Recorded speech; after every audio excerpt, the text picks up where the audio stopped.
Welcome to the Success Sensei Podcast for anyone interested in success, happiness, and balance. We'll teach you how to be a black belt at life. And now, your host, former professional fighter, multiple world champion, entrepreneur, and investor, Robert Devan.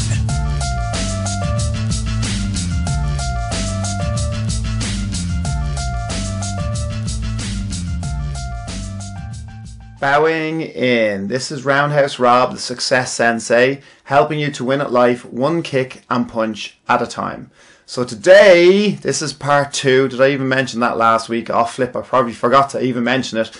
Maybe I did, maybe I didn't. But last week was part 1. So last week was about allow yourself to be a different person in any different situation. So allow yourself to be a different version of yourself in different situations. So this one is leading on from part 1. This is part 2. And this is how to turn on your mind switch. So how to turn on your mind switch. So before I get into this, by the way, this will be a good one. I said it last week, I'll say it again, if you haven't, between the last one and this one, if you've listened to the last one, you've listened to this podcast and you haven't given me a like, or given me a review, or given me a testimonial, or given me a share, or contacted me in some shape or form, you're a very bad person. So you need to do that right now, or after you listen to the podcast, of course.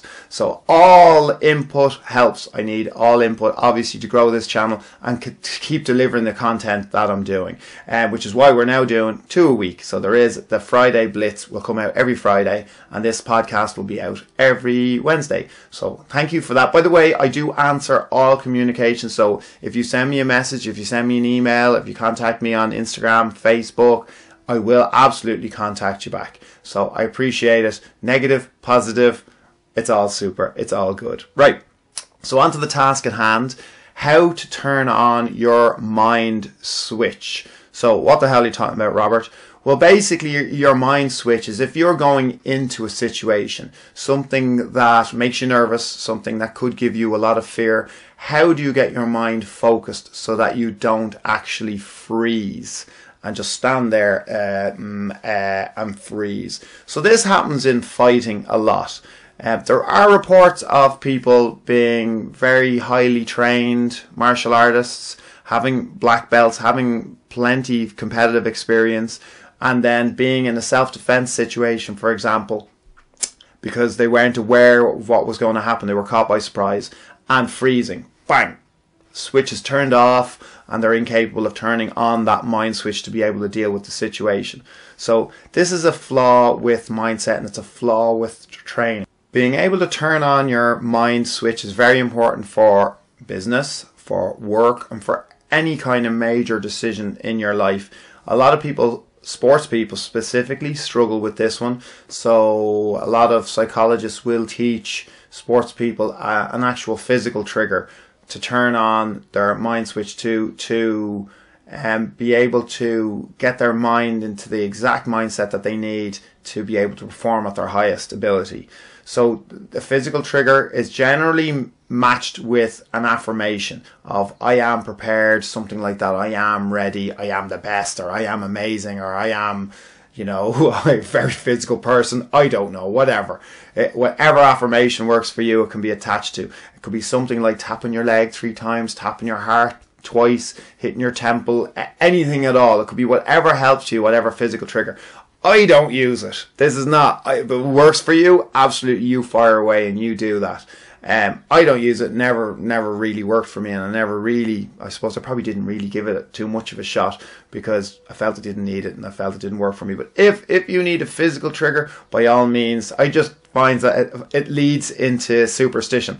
Tapping your foot 3 times or doing whatever, it leads to superstition wherein you're corrected. And I'm not really a superstitious person, so I try to kind of avoid that. So mine is even easier. I literally just decide in my head, now is the time to go. And you will have the ability to do that as well. So if you listen to last week's one, which was how to be a different person in different situations, or allow yourself to be a different person in different situations, it goes from that. It's allowing yourself to turn on your switch. So when we're training, even though it's kickboxing or it's a Western martial art, we always bow in at the start of our training and we bow in at the end of our training. And it's not a religious thing. Yes, it's a respect thing with the same equivalent of a handshake, but more important than a handshake, it probably is our physical trigger, even though I've just said I don't really use physical triggers. I meant for when I'm in the cage or I'm in the ring and I'm about to fight and I need that kind of a mental switch to turn on that mind switch. I don't use physical triggers, but in training, the bowing in is turning on the switch and allowing yourself to do things that wouldn't be acceptable in everyday world, and the bowing out is to remember to turn off that switch. And a part of that is to get you used to turning the switch on in your mind. So I personally don't need the physical trigger, but if you do, you fire away. So for me, I literally see a switch in my head, turn it on, it's time to go, it's on time. So this can go for if you're an actor and you're about to do a performance, if you're entering a room, going into a job interview, it's go time, it's show time. Allow yourself to be that different person. Did I already mention this is the podcast from last week?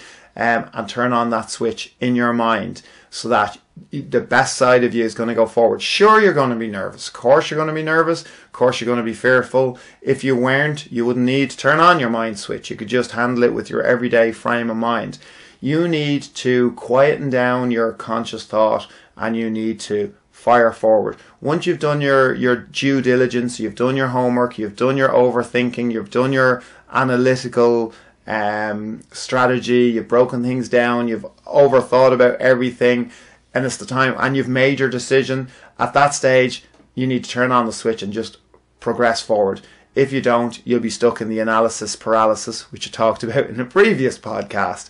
So you need to turn on your mind switch. So when you're in a situation, self-defense situation, a competitive situation, a sporting endeavor, absolutely anything, you need to see in your mind a switch and turn on that switch so that you can activate a higher version of yourself. Now you need to have faith in human biology. We are hardwired to work well under pressure. You need to understand that. If you weren't, you wouldn't be listening to this now because you wouldn't be alive. You have survived everything in your life so far. You will continue to survive whatever large goal or whatever it is that's actually making you nervous at this particular moment in time. You will get through it. You will survive. That should give you the confidence to be able to turn on the switch in your mind, follow forward, go straight into it once you've done all your homework, and deal with whatever situation as best you can. And you'll actually amaze yourself at how well you will do as long as you allow yourself to do it and you don't physically freeze and physically tense and forget to turn on the switch in your mind. So I hope that helps you with whatever your goals are. And if you have goals and plans that are making you nervous, good. That's what's supposed to happen. If you're somebody that wants more success in your life, if you're not, that's great. I'm delighted for you, but this is the wrong podcast for you. You need to listen to the Contentment and I'm Already Happy podcast, and I don't need anything else in my life. But if you're someone that strives for more success and wants more and wants to achieve more, wants to do more, or wants to make life a little bit better for yourself or your loved ones, then being able to turn on the switch and doing things that make you nervous and doing things that will get the butterflies in the stomach going and the fear going, it is something that will never go away, but you will have to learn how to manage it. And one of the ways of managing it is when all the talking is done and all the planning is done, it's time to make the decision and fire on. Not half committed, not half-hearted, but not setting yourself up so that the common one is half doing it. So if you do fail, you can go, well, I didn't really try anyway. That's one of the worst ones ever. Absolutely give it your best shot. If you fail, you fail. But if you turn on the switch, it's less likely, and you go forward into it once you've made your decision, it's a hell of a lot less likely that you're going to fail. So I hope this helps you. If it does, or if it doesn't, if you think I'm talking completely out of my hat, please message me. Tell me what you think. Criticisms, anything. I appreciate all input. I appreciate all comments, reviews, testimonials, likes, shares, everything. Appreciate it. Thank you for listening. I'm Roundhouse Rob, the Success Sensei. Life is a fight you can enjoy and win. Bowing out. This has been the Success Sensei, fighting the winning fight. So add us, subscribe, like, and comment. Keep those hands up and keep moving forward.